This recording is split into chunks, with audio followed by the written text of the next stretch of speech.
E vamos passar, então, ao promotor de justiça, premiado no dia de hoje, Dr. Sidney Fiore Júnior, para a sua apresentação e sua fala.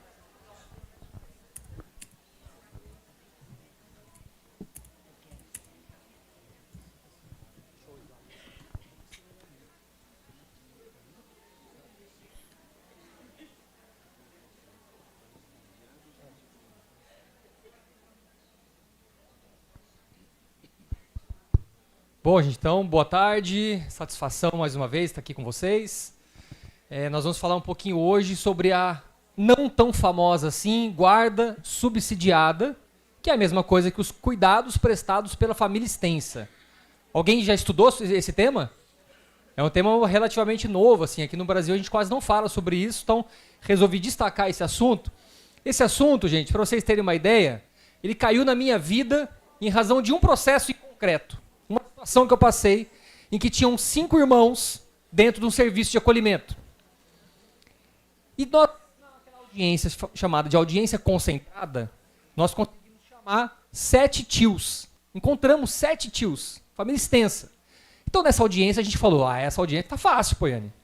Essa tá fácil. 7 tios, a gente vai conseguir, né, fazer o desligamento dessas crianças. Alguém vai assumir a guarda, eles vão se dividir.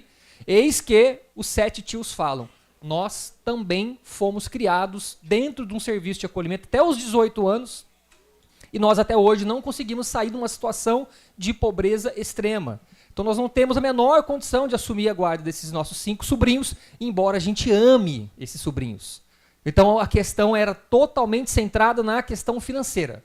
Mas você já recebe algum tipo de benefício? Já recebe Bolsa Família? Não, a gente recebe tudo que tem, a gente recebe. Mas mesmo assim não dá. Não tem como a gente assumir essas crianças. Nessa audiência concentrada, para quem já participou, sabe que está lá vários secretários municipais, as políticas públicas vão para dentro do fórum para participar dessas audiências. Nesse dia eu perguntei para o secretário municipal de assistência social. Falei, por favor, você sabe me dizer quanto custa uma vaga por mês para cada criança dentro do serviço? Afinal, é da alta complexidade e a gente sabe que é caro. Mas eu não sabia exatamente quanto. Ele tinha na ponta da língua. Ele falou, aqui, isso foi em Araguaína, Tocantins. Ele falou, aqui custa mais ou menos R$6.000 por mês cada criança. A hora que aqueles 7 tios só... Quanto? 6 mil cada um deles. Quem é bom de matemática, 6 vezes 5, 30. R$30.000. Eles falaram, você está de brincadeira. Me dê R$1.000 que a gente leva os meninos. Aí eu falei, não, o direito não pode ser tão surreal dessa forma. Tem que ter uma saída. Então eu saí daquela audiência como se fosse aquela maçã que cai na cabeça do Isaac Newton e ele descobre a lei da gravidade. Eu falei, não, gente... Eu tenho que encontrar uma saída, deve estar na lei, e comecei a estudar. Esse foi o motivo de eu fazer o meu mestrado sobre esse assunto. O tema do mestrado, estava comentando com a Enide, hoje no almoço, já virou esse livro. E eu tive muita dificuldade para escrever, em razão de não termos bibliografia sobre esse tema no Brasil. Então acho que até hoje só tem esse, que trata da guarda subsidiada, e até por isso que eu coloquei o nome de ensaio sobre a guarda subsidiada. Porque eu tenho certeza que alguém vai vir mais para frente aí e vão começar, não, o Sidney falou tudo errado. Um dia vai vir alguém e vai falar que está errado. Mas eu tentei, né, abrir essa picada na mata para a gente tratar desse assunto aqui no Brasil. Depois, já com a Jane Valente, com a Luciana Pérez, a própria Enide, talvez outras pessoas aqui, não sei se é a Maristela, o Poiane, acho que o Poiane também está nesse livro. Escrevemos esse livro sobre família acolhedora, mas aqui dentro também tem assuntos relacionados à guarda subsidiada, eu sou um dos coautores. Esse do MP de São Paulo, aqui na verdade a gente fala sobre fundo da infância, mas tem um artigo sobre guarda. Nesse aqui é um livro que eu escrevi lá no MP do Espírito Santo. Aqui eu trato de novo sobre a guarda subsidiada nesse livro. Vocês estão vendo que eu estou escrevendo, né? Bom, gente, rapidamente sobre guarda subsidiada em outros países. Né? Aproveitar que eu não sei se o Jonathan Hanay está aqui ainda. O Jonathan Hanay é da Inglaterra e mora no Brasil. Conheço ele faz tempo. Então, nesses países que foram colonizados pela Inglaterra, lá eles chamam dessa guarda subsidiada desse nomezinho aí, ó, kinship care.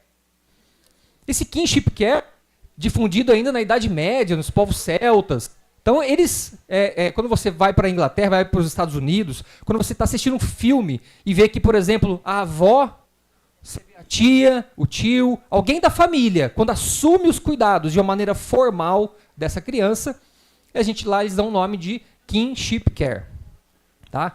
Então, eu fui procurar no Cambridge Dictionary, o dicionário de Cambridge, né, que é bem famoso, lá eles definem assim: kinship care significa alguém que vive e cuida de uma criança ou adolescente de sua família, da sua família. Por quê? Porque os pais dela estão incapazes de oferecer esse cuidado. Então, em grande resumo, seria a avó, o tio, a tia, alguém da família extensa que está assumindo a guarda daquela criança. Ah, mas esse promotor está falando uma coisa óbvia. Isso aí é do meu dia a dia, todo mundo faz isso. Só que aqui nós estamos falando de formalizar essa situação. Então, vamos seguir para a gente entender. Nos Estados Unidos, por exemplo, existe uma agência americana que só trata disso, que é o Kinship Caregivers and the Child Welfare System, o sistema de cuidados de crianças, tá? Só para tratar desse assunto. Eu fui pesquisar e achei, inclusive, quem quiser estudar mais a fundo, tem uma apostila, você consegue baixar em PDF. Está aqui, ó. Trouxe a fonte para vocês verem, é o Children's Bureau. Então está escrito assim a definição lá: às vezes os avós, outros parentes ou amigos da família cuidam das crianças quando os pais não têm condições de cuidar delas. Este acordo, conhecido como cuidado de parentesco, pode ocorrer com ou sem o envolvimento de uma agência de bem-estar infantil, dependendo da situação. Então essa ficha é informativa, todo mundo pode fazer o download, se quiser dar uma olhada, cuida e trata bem desse assunto. Como é que é essa história no Brasil? Bom, no Brasil, o acolhimento familiar foi incorporado no Estatuto da Criança pela Lei 12.010. Se você hoje olhar o Estatuto da Criança, no artigo 101, você vai ver no inciso 7 a família acolhedora. Sim, a família acolhedora já está lá. Mas e a guarda subsidiada? A guarda subsidiada ainda não veio. A guarda subsidiada ainda não está tipificado no Brasil, né? Então, esse termo, acolhimento familiar, o termo, quando a gente fala acolhimento familiar, hoje está tendo uma certa... O próprio Movimento Nacional de Convivência Familiar está compreendendo que ele é como se ele fosse um gênero de todo tipo de acolhimento feito por famílias, nos seus diferentes arranjos. Então, pelo menos duas espécies. Família acolhedora, de um lado. Família acolhedora, nós sabemos, são pessoas que não são da família daquela criança, são selecionadas, preparadas e capacitadas para exercer aquela função, e guarda subsidiada, ou cuidados prestados por família extensa. Portanto, quando a gente fala acolhimento familiar, você não está falando muita coisa, não. Na verdade, para você especificar do que você está falando, hoje no Brasil você tem que falar: estou falando do serviço de acolhimento em família acolhedora. Opa! Aí você sabe exatamente qual é a intervenção técnica que o Estado está fazendo naquela família. Ou, se você quiser falar da família extensa, cuidados prestados pela família extensa, ou guarda subsidiada. Então, somente por enquanto, pela Resolução 109 do Conselho Nacional da Assistência Social, está tipificado família acolhedora. Ah, mas eu queria ter o guarda subsidiada na minha cidade. O que eu tenho que fazer, já que não está tipificado na assistência? Você tem que baixar uma lei municipal. Tem que ter uma lei municipal regulamentando esse programa ou serviço. Ah, pode ser programa ou serviço? Pode. Tanto faz. O município que vai escolher. O ideal é que essa Resolução 109 do Conselho Nacional pudesse trazer, né, aderir à guarda subsidiada e trazer para nós mais informações. Mas da onde você está tirando essa história? A nossa legislação já trata disso? Vamos olhar a nossa legislação? Constituição Federal, artigo 226. O que está lá na Constituição? A família, veja que eu vou colocar negrito sublinhado várias vezes. A família é base da sociedade, tem que ter uma especial proteção do Estado. No mesmo parágrafo 8º, o Estado deve assegurar assistência para quem? A família. Veja a família como central nesse panorama. E o artigo 19 do Estatuto da Criança? É direito da criança ou adolescente ser criada e educada onde? No seio da sua família. O parágrafo 3º, a manutenção ou a reintegração da criança ou adolescente à sua família. Terá preferência em relação a tudo. Então veja como a família veio em primeiro lugar. E o que nós fizemos no Brasil? Lembramos a família. Ficamos tudo menos a família. É meio que a gente saiu regulamentando de ponta cabeça. Esquecemos da família. A Maristela acabou de falar como que funciona na Espanha. No Brasil, né, deveria ser assim, né? Nossa legislação fala isso aqui, ó. Nos casos de afastamento do convívio familiar. Quem é conselheiro tutelar aqui, por favor? Ótimo, então vocês vão concordar comigo. Na nossa legislação fala isso. Quando você está numa situação muito grave, você representa o MP, tem que afastar do convívio familiar, vai vir a decisão do juiz. O que o juiz vai fazer? Primeira pergunta, tem vó, tem tio, tem tia? Vocês já olharam isso? Né? Para evitar o acolhimento. Então, imagina uma escada. Qual é o primeiro degrau? É esse, família extensa. Não tem família extensa. Vamos pensar então uma guarda, vamos pensar numa outra situação. Né? Terceira situação, família acolhedora. Tem família acolhedora no teu município? Né? Então, já seria o terceiro degrau. Não tenho nada disso nesse caso concreto. Não, você não tem nada disso, nada. Então aí nós vamos pensar no serviço de acolhimento institucional, que é o abrigo ou o casalar, como um quarto degrau. Tá, mas você falou, e da onde... Eu estou colocando os artigos de lei para vocês olharem no slide, e a lei 13.431 de 2017, não é possível, João. A lei 13.431 de 2017, ela reafirmou isso que eu estou dizendo. Lá no artigo 19, vamos ler. A União, Estados, o DF e os municípios poderão estabelecer no âmbito do SUAS os seguintes procedimentos. Inciso 4. Representação ao MP nos casos de falta de responsável legal com capacidade protetiva em razão da situação de violência para colocação da criança ou do adolescente aonde? Família extensa em primeiro lugar. Segundo lugar, família substituta. Terceiro lugar, acolhimento familiar ou, em sua falta, institucional. Passo a passo. Está lá na Lei Federal 13.431. Essa é a sequência. Muito bem. Então, nós não temos ainda uma tipificação nacional, mas uma lei resolve isso. O que nós temos regulamentado é o acolhimento institucional, em primeiro lugar, república para jovens, família acolhedora e situações de calamidade pública. É isso que está na Resolução 109 de 2009 do Conselho Nacional da Assistência Social. Veja que esquecemos da família. Família extensa não aparece. Deveria aparecer? Com certeza. Comecei mostrando a Constituição, mostrei o Estatuto, coloquei em negrito e sublinhado. Família, família, família, família, família. Esquecemos da família extensa. Ok, então vamos para frente. E no mundo, como é que funciona isso? Já vimos o exemplo da Espanha.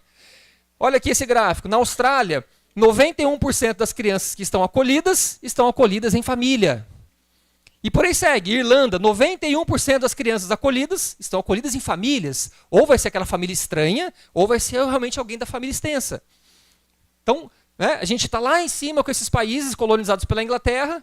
Entretanto, quando a gente chega em Portugal, 4%. Entenderam, gente? O Brasil foi colonizado por quem mesmo? Portugal, né? Então, nós estamos também na rabeira, estamos nessa luta. Recentemente nós tivemos a recomendação conjunta número 02, agora de 2024. Né? Então essa recomendação 02 de 2024 pretende tirar o Brasil dessa situação. Tá, mas você está falando nessa guarda que vai para a avó, como é que é isso? Né? Dá um detalhezinho a mais. Bom, no Brasil, quando um casal está se divorciando, o juiz ele vai dizer quem vai ficar com a guarda, a regra é que a guarda seja compartilhada. Essa discussão do casal, isso se dá na vara de infância ou na vara de família, gente? Vara de família. O casal, né, os dois, amam a criança, cuidam da criança, não estamos falando em violação de direitos. Portanto, isso se dá numa vara de família e, portanto, o juiz vai dar a guarda, que normalmente é compartilhada. E o que é guarda estatutária mesmo? Guarda estatutária é a guarda do Estatuto da Criança. Artigo 33 do ECA fala em guarda também. E o 1583 do Código Civil também fala em guarda. Então, que guarda é essa que está lá no Estatuto da Criança? É exatamente na situação contrária. É quando nem o pai nem a mãe oferecem capacidade protetiva, nenhum dos dois abandonaram, maus tratos, violência, negligência. Então, portanto, quando o juiz, por meio de uma medida protetiva, na vara da infância e juventude, ele pode aplicar uma medida de proteção, de colocação dessa criança numa outra família, por meio da guarda estatutária.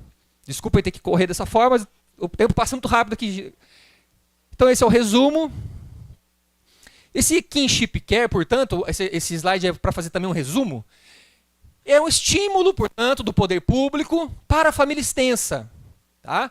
Hipótese de cabimento. São os casos em que a família extensa ela tem a intenção de cuidar da criança, mas ela fala, eu quero cuidar da criança, entretanto eu preciso de um suporte, preciso de um apoio formal, preciso do Estado me ajudando. E aí vem o artigo 34 do Estatuto da Criança. Quer dizer que no 34 já fala sobre isso? Já fala sobre isso. Está lá no 34 do ECA. Não precisa inventar nada. O poder público, essa redação do 34 do ECA. O poder público deve estimular, por meio de assistência jurídica, incentivos fiscais ou subsídios, o acolhimento sob forma de guarda de criança ou adolescente afastado do convívio familiar. Então o poder público tem que fazer isso. O poder público tem que dar assistência jurídica, tem que dar incentivo fiscal e tem que dar subsídio. Vou dar um exemplo de incentivo fiscal. Enquanto a avó está cuidando do neto, ela não paga IPTU. Ah, pode isso? Deve. Não só pode, como deve. É um incentivo para que a avó possa ficar com aquela criança. E o que é o subsídio? É uma bolsa auxílio. É uma bolsa auxílio. Ah, mas isso vai virar um outro Bolsa Família. Não vai, porque a equipe técnica desse programa, ela tem que se especializar, ela tem que cuidar para que isso não aconteça. Essa bolsa, esse incentivo, é só nos casos específicos que realmente precisa daquilo. Senão, a gente realmente cria um outro programa de transferência de renda. Lembrando, nós temos um documento da ONU chamado Diretrizes para o Cuidado Alternativo de Crianças. Deem um Google, leiam esse documento. A ONU mandando um recado para todos os países signatários. Vocês precisam oferecer um leque de opções para o sistema de justiça. Quando for fazer a separação da criança dos seus pais em razão de um motivo muito grave, o juiz ele não pode ter só o abrigo institucional. E isso tudo, gente, foi criado, acho que muita gente já ouviu falar do caso dos órfãos da Romênia. Quem não conhece isso, dê um Google.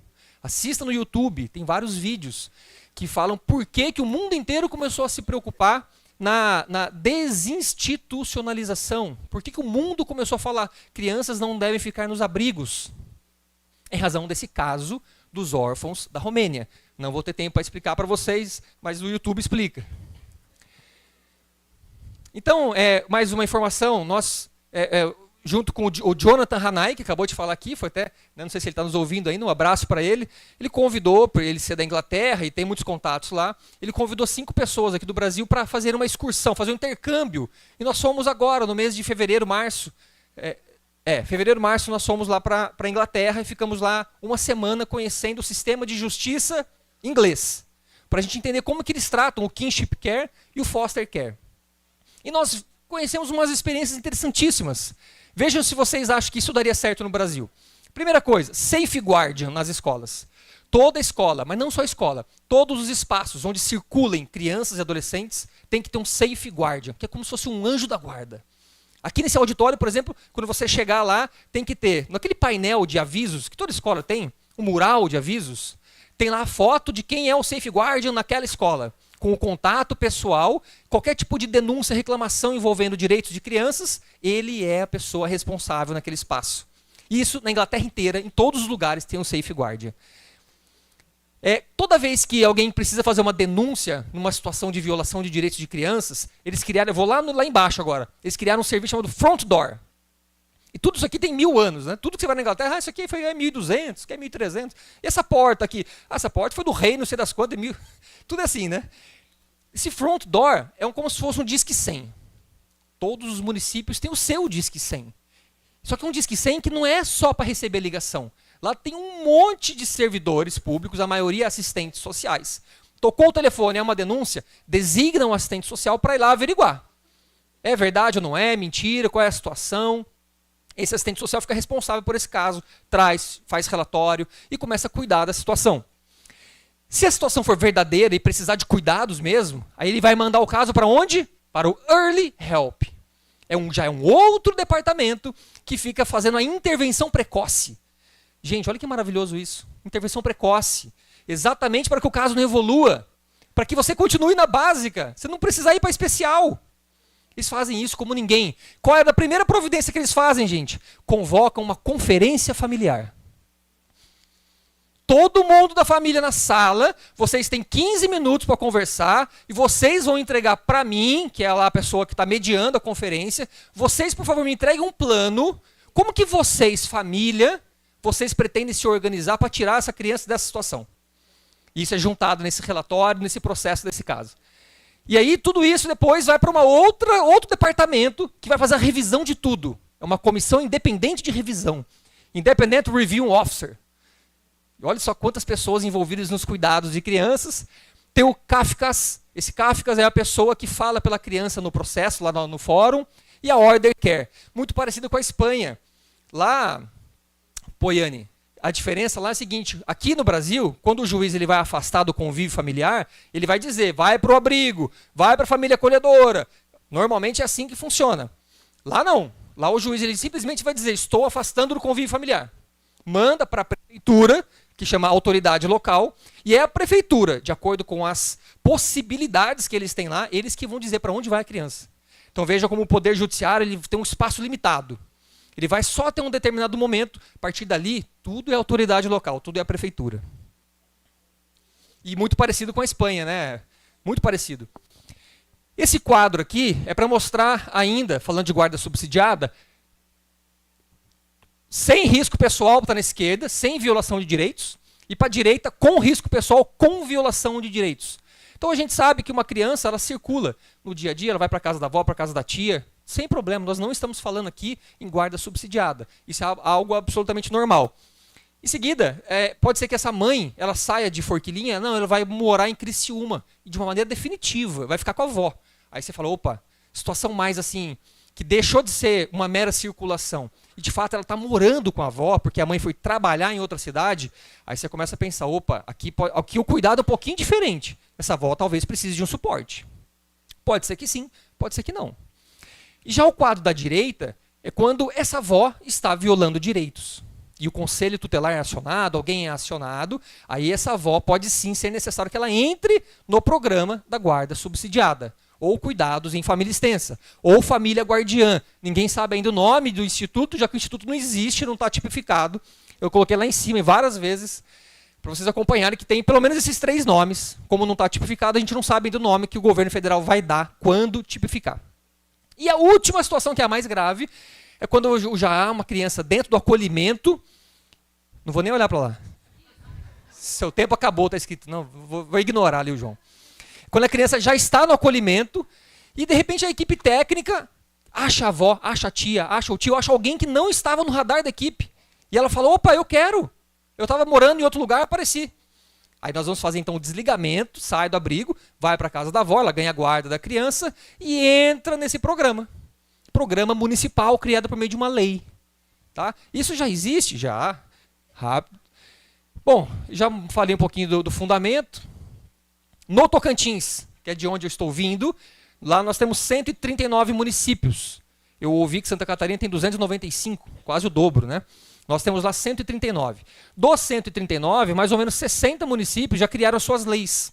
Nossa, tem 60 municípios funcionando o programa? Não, funcionando não.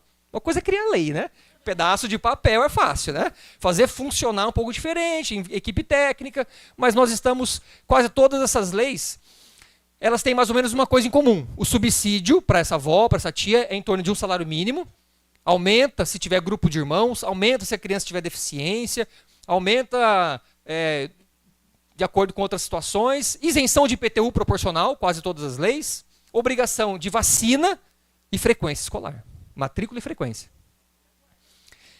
Então, em resumo, né, essa guarda subsidiada ela pode ser usada em 2 situações. Na parte da prevenção, muito antes da situação se agravar, intervenção precoce, alguém já está falando que a situação está ficando muito grave, já insere, portanto, essa família no programa, e essa família começa a receber, portanto, orientação e apoio.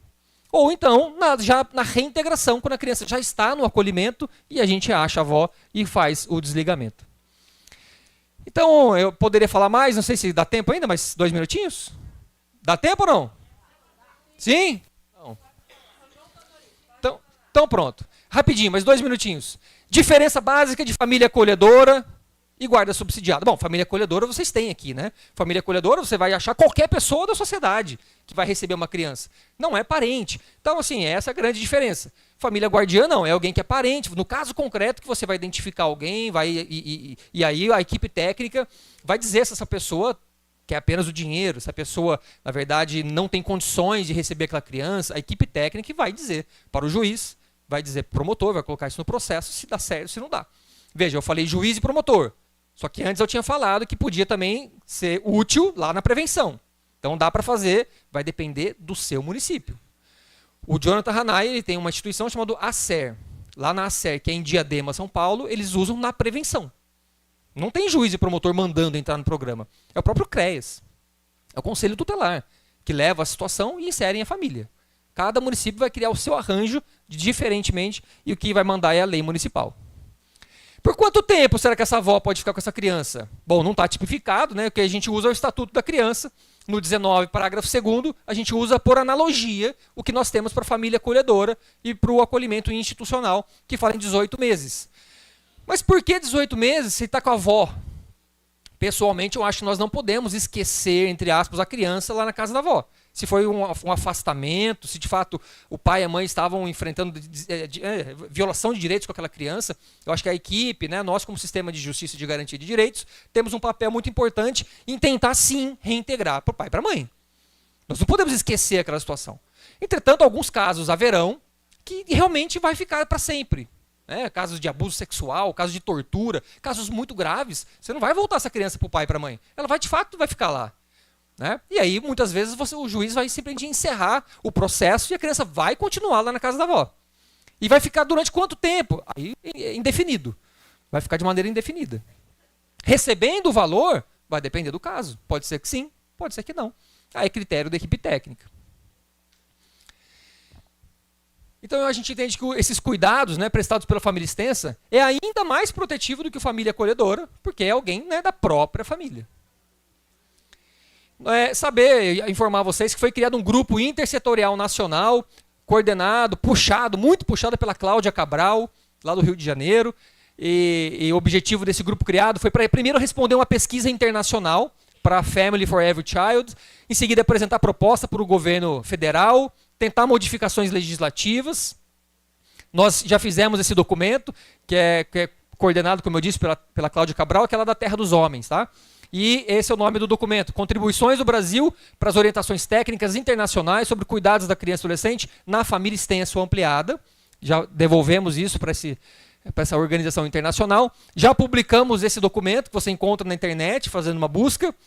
Reflexões e propostas para os cuidados de crianças e adolescentes junto à família extensa ou ampliada. O nome é esse GINFE, GINF, Grupo Internacional Nacional de Cuidados de Família Extensa. Então já começamos a escrever sobre o tema, mais gente preocupada e dedicada ao assunto. Tenho certeza que vocês sabem que o Plano Nacional de Convivência Familiar Comunitária, recentemente ele passou por revisão. E esse tema da guarda subsidiada, ele foi citado muitas vezes por muitas pessoas. Então é muito possível que a guarda subsidiada esteja presente no próximo Plano Nacional. Que não vou conseguir ler para vocês essa moção.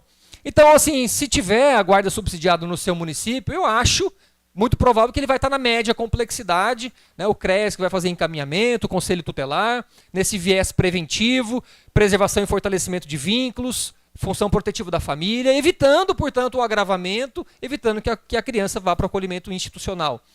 Vamos ver como é que funcionaria isso na prática.